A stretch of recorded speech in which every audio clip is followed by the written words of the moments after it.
अस्सलामुअलैकुम BIE के knowledge पर आपको खुशामदीद कहते हैं। आज की जो वीडियो है ये हमारे उन सवाल जवाब पे है जो मुझे फेसबुक के ज़रिए आते हैं या मुझे व्हाट्सएप के ज़रिए आते हैं या जो आप कमेंट्स करते हैं उस सेक्शंस के ज़रिए आते हैं। लेकिन इसमें कुछ सवालात ऐसे होते हैं, कुछ बातें ऐसी होती हैं कि जो मैसेज के थ्रू या टेक्स्ट करके समझानी थोड़ी सी मुश्किल होती हैं। तो इसलिए मैंने सोचा कि मैं एक वीडियो की सूरत में आपको उनके सवालात के जवाबात दूँ और आपको बताऊँ कि जो आपके सवाल हैं उसके आंसर क्या हैं और क्या तरीक़ेकार है, क्या प्रोसेस है। तो सबसे पहले जो हमारे पास सवाल है वो सैयद शहीर का है कि सर स्क्रूटनी में मार्क्स कम होते हैं क्या या नहीं।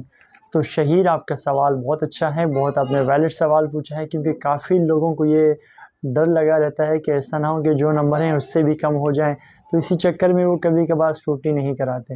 लेकिन मैं आपसे कह रहा हूँ कि आपके स्क्रूटनी में मार्क्स कम नहीं होते बल्कि इम्प्रूव होने के चांस होते हैं, क्योंकि अगर किसी पेपर में आपके नंबर कम होते हैं, 2-3 नंबर तो आपके जो हैं वो बढ़ ही जाते हैं। तो ये आप इस उम्मीद से करें, इस होप पे करें कि आपके मार्क्स बढ़ेंगे, कम नहीं होंगे। तो दूसरा सवाल भी शहीर का ही है कि सर इम्प्रूवमेंट में 3-3 सब्जेक्ट्स दे सकते हैं या नहीं। इनके कहने का मकसद ये है कि मैं अगर पार्ट 1 से 3 सवाल लूँ और पार्ट 2 से 3 सवाल लूँ तो ऐसा हो सकता है कि नहीं। तो इस बारे में मैंने एक वीडियो बनाई हुई, आपने यकीनन वहीं से आए होंगे, आपका ये कमेंट आपका आया होगा। तो मैं आपको बताऊं कि ऐसे नहीं हो सकता। आप 2 सब्जेक्ट्स पार्ट 1 से ले सकते हैं और 2 ही सब्जेक्ट्स पार्ट 2 से ले सकते हैं।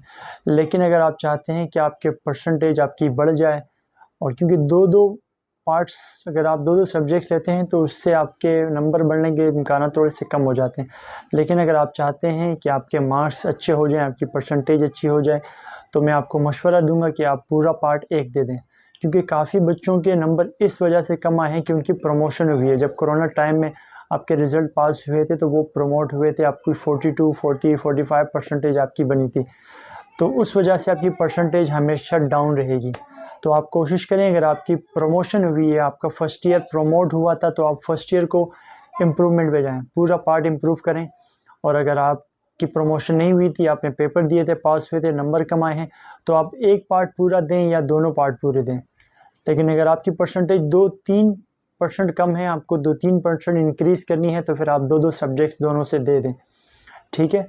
तो आप 3 सब्जेक्ट्स पार्ट 1 से, 3 सब्जेक्ट्स पार्ट 2 से नहीं दे सकते। आई होप कि आपको मेरी बात समझ आ गई होगी।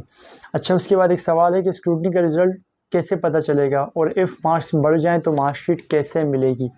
सवाल ये है कि भाई रिज़ल्ट कितने दिन में आता है अगर हम स्क्रूटनी कराते हैं, और इसके बाद अगर हमारी मार्कशीट, हमारे मार्क्स बढ़ जाते हैं इम्प्रूवमेंट स्क्रूटनी में, तो हमें मार्कशीट कैसे मिलेगी।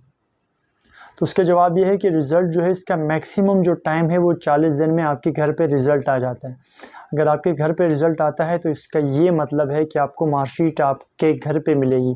लेकिन उसके साथ आपको एक लेटर आएगा, एक उसमें लिखा होगा कि आपकी जो पुरानी मार्कशीट है वो आपको जमा करानी पड़ेगी इंटर बोर्ड ऑफिस में, और आपको दूसरी मार्कशीट मिलेगी जिसमें आपके नंबर इंक्रीज़ होंगे। उस पर लिखा होगा, यानी कि रिज़ल्ट चेंज जो भी स्टैम्प होगी वो आपकी मार्कशीट पे लिखी होगी। तो आपको मार्कशीट के लिए कॉल आएगी, यानी कॉल आ सकती है या लेटर आ सकता है, दोनों कॉल ही कहते हैं।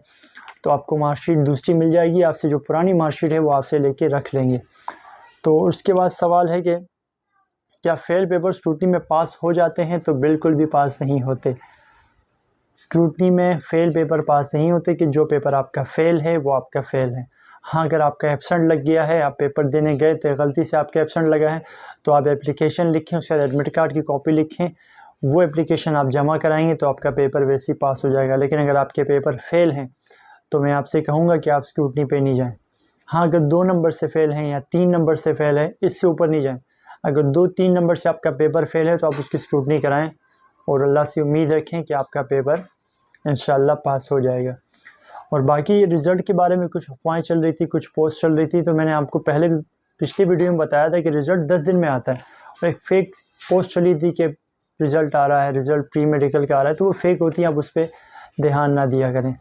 जो प्री मेडिकल का रिज़ल्ट आने वाला है वो मैं जो आपको एक्सपेक्टेड डेट बता रहा हूँ वो फ्राइडे को आएगा या सैटरडे को, इसी वीक इंशाल्लाह आपका रिज़ल्ट आ जाएगा। तो ये आज का सेशन था, कुछ सवालात थे मेरे पास जो मैंने आपको दे दिए। अगर आपका कोई सवाल है, कोई सवाल पूछना चाहते हैं, तो आप हमें कमेंट कर सकते हैं, उसके इंशाल्लाह हम वीडियो की सूरत में आपको जवाब देंगे। मिलते हैं अगली किसी वीडियो में, तब तक के लिए हमें इजाज़त दीजिए। अल्लाह हाफ़िज़।